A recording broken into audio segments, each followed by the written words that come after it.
I had a vision. I saw a dark and stormy ocean. In that ocean, I thought I saw multitudes of poor human beings plunging and floating and shouting and shrieking, cursing and struggling and drowning. And out of this dark, angry ocean, I saw a mighty rock that rose up with its summit towering high above the stormy seas. And all round the base of the rock, I saw a vast platform. And on this platform I saw with delight a number of the poor wretches continually climbing out of the angry ocean. And I saw that some of those who were already safe on the platform were fervently helping the poor creatures still in the angry waters to reach safety. But something puzzled me. Although they had all been rescued at one time or another from the ocean, nearly everyone seemed to have forgotten all about it. Anyway, the memory of its darkness and danger no longer troubled them.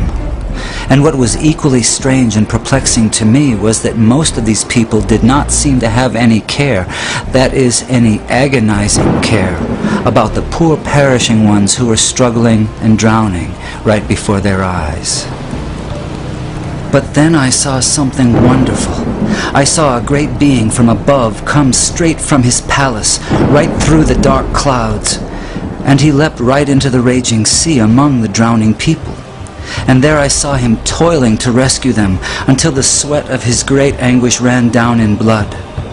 And he was continually crying to those already rescued, to those whom he had helped with his own bleeding hands, to come and help him in the painful and laborious task of saving the lost. But the strangest thing of all was that those on the platform to whom he called were so taken up with their trades and professions and money-saving and pleasures and families and community and gatherings and religions and arguments about it that they did not respond to the cry that came to them from this wonderful being who had himself by his Spirit gone down into the sea. And so the multitude went on struggling and shrieking and drowning in the darkness.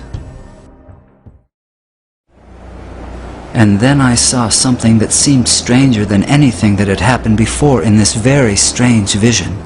Those whom this wonderful being cried out to come and help him in his difficult task were always praying and crying to him to come to them. Some wanted him to come and stay with them and spend his time and strength in making them happier.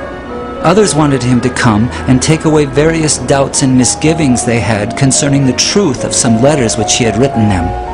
Others wanted him to come and make them feel more secure on the rock, so secure that they would be totally sure they would never slip off again. They used to meet and get as close to the rock as they could, and looking towards the mainland where they thought the great being was, they would cry out, "Come to us, come and help us." But all this time he was down among the poor drowning creatures, crying to them in a hoarse voice, "Come to me, come and help me." And then I understood it all. It was plain enough. That sea was the ocean of life, the sea of real actual human existence. Those multitudes of people struggling in the stormy sea were the billions of sinners from every race, language, and nation. That great sheltering rock was Calvary, the place of the cross, and the people on it were those who had been rescued from sin and hell and who professed to be followers of Jesus Christ.